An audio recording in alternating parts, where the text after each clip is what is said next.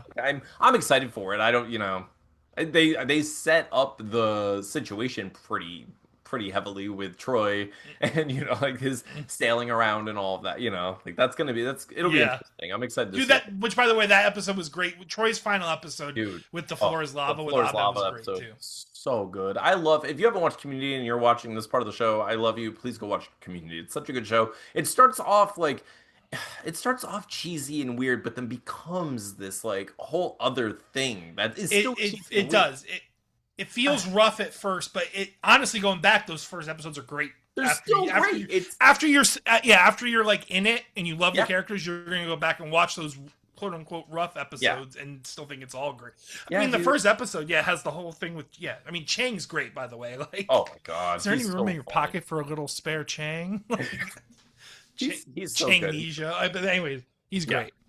But yeah, I love that Dean's show. great. I love it so much. Yeah, I don't know. I don't know what they're gonna do with the movie. I'm excited to see it though. I'm glad they're working on it. That's freaking awesome. I haven't, I kind of miss Harmontown. Like I miss like keeping up with what Dan Harmon was up to, but at the same time, it kind of feels good that he like stopped doing the podcast, so now I can move on with my life and do other stuff and make my own podcast. Um, they did like 360 episodes of that, which is, full circle essentially. So I mean, I figure we should do at least 361 to beat them. So Stop them. gotta top them, Steven. All right, dude, we should go. I love you, dude. That's a good ending for our show. Go watch Community and then watch every episode of our show. We're doing 361 episodes in a movie. But